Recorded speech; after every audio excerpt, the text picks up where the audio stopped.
Essa semana eu vi teu post no LinkedIn, cara, a respeito do que está acontecendo com os brasileiros, né? Os brasileiros estão sofrendo muito o problema de receber o auxílio emergencial, né? E a Caixa criou um sistema lá da fila virtual, né? Ela conseguiu digitalizar a fila, né? Então ela conseguiu aquela fila que a gente tinha na frente dos bancos foi digitalizada pela Caixa Econômica Federal. E aí o teu post foi bem interessante, cara, que você separou ali, né, o planejamento, né, a estratégia e a execução, né, com como que é feito isso dentro de uma estrutura como na Caixa, né? Ou seja, você pega um pessoal de operação que, nesse caso, eles pegam toda a carga do problema, né? Todo mundo acha que é a operação que está errando, né? E o teu post ele disserta muito bem falando que, na verdade, você pode entender que o planejamento veio errado, a execução ali do desenvolvimento foi errada, e entregaram para o pessoal de operação algo errado. Né? E aí você cria automaticamente essa percepção de que não funciona o operacional da Caixa. Né? A Caixa, todo o back-office funciona bem, mas o operacional não funciona bem. Porém, por outro lado, se a gente parar para pensar, e agora a gente pegando mais o que a gente tem conversado aqui, que é a questão da inovação, eu acho que é bom a gente pegar um pouco por que o pessoal de operação é resistente à inovação, né? Seria esse um caso, por exemplo, que a gente pode pegar como exemplo do que acontece da falta de planejamento, falta de execução, o pessoal já ser resistente o pessoal de operação ser resistente à inovação, Marcos? O que você acha disso, cara? Cara, esse é um tema bem interessante e esse vai ser o tema que a gente vai falar sobre hoje, a resistência da inovação. Você tem vários vieses aí nesse ponto. Um deles em toda a minha carreira de mais de 20 anos de TI, eu sempre ouvi, em diversos momentos diferentes, com palavras diferentes, dizendo que a área de desenvolvimento, as áreas de operação de tecnologia, a área de infraestrutura, enfim, todas as áreas, elas estavam distantes do negócio. Então, Perfeito. sempre se falou em alinhamento TI e negócio. E aí foram criados vários papéis para fazer isso, desde o analista de requisito até o cara que seria o arquiteto de negócios, e agora o pessoal chama de Product Owner. Sempre se existiu uma lacuna entre o que se planeja e o que se executa. E você cria uma grande zona de atrito. E hoje, com a questão da inovação, se acredita que a inovação nasce dos planejamentos e da estratégia. E que o pessoal de operação é resistente à inovação. Eles são contra a inovação. Isso é muito interessante, porque o que você sempre vai ouvir as pessoas falando é que o pessoal de operação tem um mindset fixo. Perfeito. É que o pessoal de operação não tem visão de negócio, que o pessoal de operação não tem visão de futuro. E aí taca treinamento de design thinking, de Lego, de várias técnicas dos chamados soft skills. Esse é um outro tema. Um dia a gente vai gravar um tema só sobre soft skill. Cara, isso me incomoda profundamente. Eu já escrevi um artigo sobre isso, mas deixa isso para um próximo papo da Disruptivo. E o pessoal acha que é só dar treinamento e as pessoas vão quebrar essa resistência. Só que vamos pensar como cara de operação. Você é gestor de operação. Por décadas e décadas e décadas, a gente aprendeu mesmo. A gente foi ensinado na faculdade, nos MBAs, nos manuais de gestão, nos cursos de liderança, que a gente tem que pegar práticas que funcionam, padronizar, repetir e criar o conceito de excelência, propagado e disseminado no mundo inteiro nas ISOs de qualidade. Se a Então gente criou-se pegar no português bem claro, então o que você está falando você é pago para executar, não é isso? exatamente, você é pago para executar bem feito e com o mesmo resultado repetitivo que tem nos levado ao sucesso. Se eu tiver uma ideia, importa? Essa é a métrica de gestão que prevalece até hoje na maioria das empresas. Todas as pessoas foram ensinadas assim, cultura de gestão da qualidade. Eu tenho que entregar resultados repetitivos e esperados.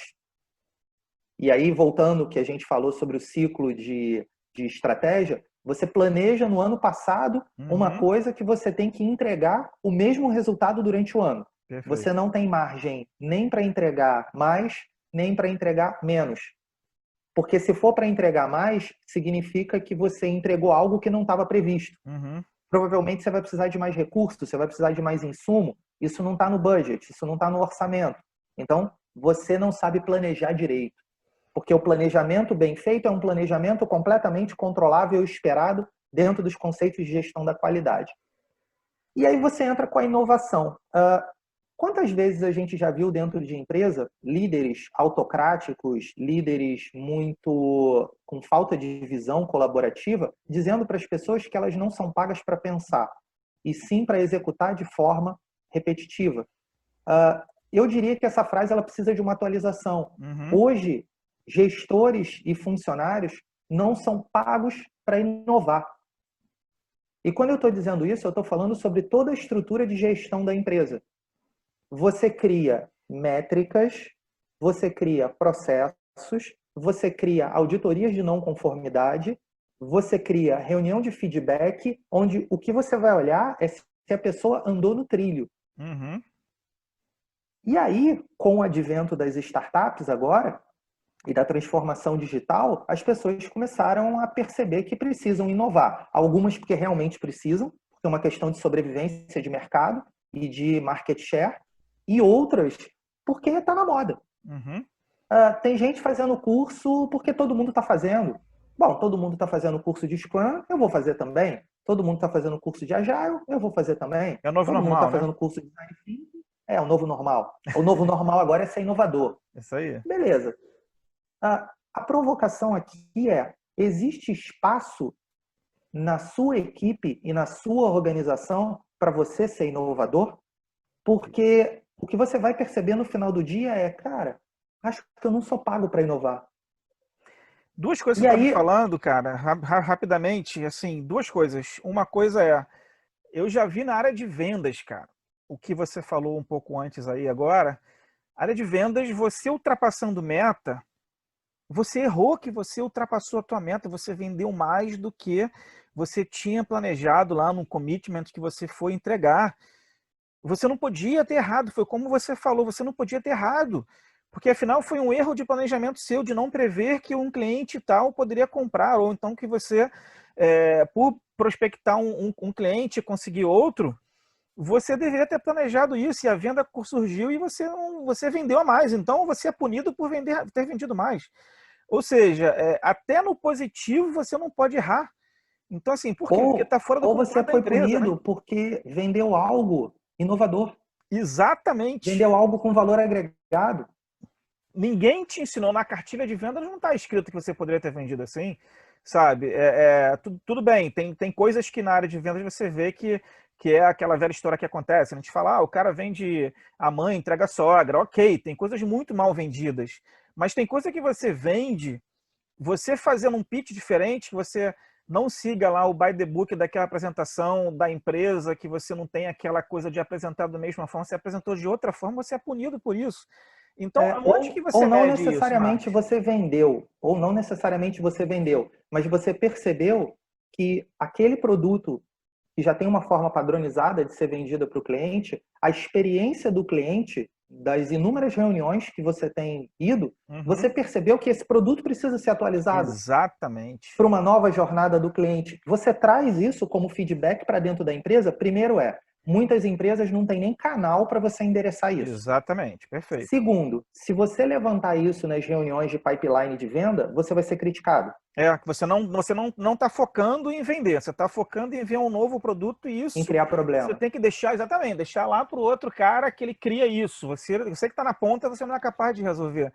E aí no a gente cafezinho... esse problema operacional que você falou, né? Ou seja, o cara da operação de vendas, o cara não pode, de nenhuma maneira, tentar trazer uma solução nova que ele está ouvindo diretamente o cliente. E aí no cafezinho ou no happy hour, você conversa com o desenvolvedor ou com o gerente de TI, e aí você fala para ele sobre uma preocupação sua, e aí o cara fala, eu já tive essa ideia também. Inclusive, eu já fiz um planejamento sobre isso, mas ficou engavetado porque a estrutura de gestão não permitia inovação. Ou então que dizem, porque não veio uma demanda de vendas. Como exatamente. Aí? Mas ele é bloqueado porque ele tem que seguir o by the book, tem que seguir ali o que né? Ele tem que focar na venda, focar no que ele tem, mas ele tem uma demanda reprimida que ele consegue enxergar no cliente dele. O cara de desenvolvimento está vendo que tem também, ele já teve essa ideia, tentou fazer, mas aí o gestor dele bloqueou porque não tem demanda de venda, mas o cara de venda não conseguiu falar por quê? Porque está o processo todo engessado. Né? Aí Então, você leva a empresa para fazer um Open Innovation. E aí você olha exatamente. e fala, cara, o que criaram é o que a gente já tinha pensado aqui. Uhum, Aí uhum. você contrata o mentor ou o consultor para te dar a mesma ideia que você já tinha dentro de casa. Ou seja, as empresas elas não têm uma estrutura para operacionalizar a inovação. A Perfeito, perfeito. inovação hoje, nesse exato momento, ela é um fator estratégico, só que é um fator estratégico ainda no desejo. Você vai ver muitas frases de impacto em reunião. Precisamos inovar, precisamos disruptar o mindset, precisamos engajar as pessoas no hype da inovação. E aí, quando você vai olhar na prática, desde o RH até... Eu lembro que uma vez eu tive que prestar contas para o CFO porque eu estava implementando um projeto que tinha um custo. E a indagação dele é: por que você aumentou o custo da tua área? E aí eu expliquei para ele qual ia ser o retorno estratégico disso. E a pergunta dele foi: eu não quero ouvir sonho, eu quero ouvir número. Qual é o retorno desse custo? Aí eu falei, cara, ele está no planejamento que eu fiz de submissão para aprovação desse orçamento. Está aqui, a gente vai trazer esse benefício, esse benefício, esse benefício. Cara, desculpa, você está me falando de satisfação do cliente, você está me falando de redução de cancelamento de cliente, você está falando de engajamento do cliente, você está falando de otimização de tempo de resposta, você não me falou nada tangível do ponto de vista financeiro. Você não é pago para inovar, Pois você é. é pago para entregar o orçamento no trilho. Exatamente. E aí o que acontece? Das duas, uma. Ou você senta na sua cadeira e fala, ok, eu vou fazer o que eu sou pago para fazer, que é entregar resultados repetitivos e o que importa é o meu salário, ou eu vou ser o questionador, vou ser o troublemaker. Você já ouviu essas palavras quantas vezes? Pois é, cara, pois é. E o troublemaker sempre é visto como o cara, né, cara, que está gerando um problema, efetivamente, não está trazendo alguma solução. E ele é afastado disso, ele é afastado das reuniões, ele é afastado de qualquer ideia, e ele é visto como o cara que não quer cumprir as metas da empresa e não quer. É um rebelde, né, digamos assim, né? Eu até. Além de troublemaker, hoje eu tô achando que a gente pode falar muito sobre o rebelde consciente, que é o cara que está sabendo ser rebelde efetivamente, né? Ele não está ali de rebelde sem causa, né? Ele é um rebelde consciente, sabendo, cara, eu estou fazendo uma rebeldia para gerar de alguma forma algo que gera impacto.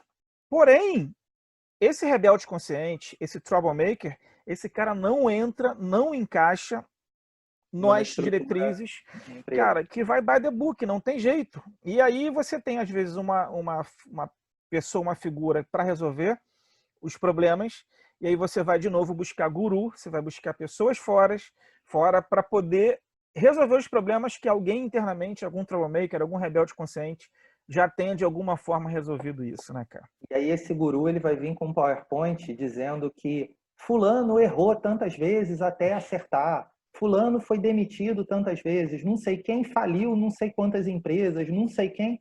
Cara, beleza, ótimo, inspirador. Agora, eu não tô Aqui afim de dentro, perder meu emprego. exatamente. E É, aqui dentro, como é que eu faço e isso? aí? Eu não tô afim de perder meu emprego A cultura para do erro tá poder onde aqui? dizer, fulano só teve sucesso aos 80 anos. Acho que o cara do KFC, né? Isso, Cara, KFC. peraí. Eu Pois quero ser esse tem cara. a história aí que parece que é um conto, mas é verdade, a história do WD-40, né? O WD-40, a fórmula dele foi testada 39 vezes. A 40ª que deu certo. Então, cara, legal! Olha só que coisa prática. O WD-40 que hoje funciona para tudo, né? Você bota na tua porta, bota no pneu do carro, tudo resolve tudo. Foi testado 39 vezes, a 40ª que deu certo. Agora, para contar no PowerPoint é legal. E na minha empresa? Quando eu tento a primeira vez não dá Exatamente. certo, a segunda vez não dá certo. Vamos lá, vamos implementar agilidade, vamos implementar design thinking. Ok. Você sabe que o número de falhas vai aumentar? Uhum, Porque você vai ganhar agilidade nas ideações e nas prototipações. Você provavelmente vai criar um número muito maior de MVP, perfeito, o que perfeito. estatisticamente vai te gerar uma taxa de insucesso maior. E aí você vai gerar um indicador de qualidade, porque para ISO você tem que ter um indicador de qualidade. Tudo tem que ter um indicador. Porque se não mede, não existe, não é gerenciável. Cara, a inovação talvez não seja gerenciável. Perfeito.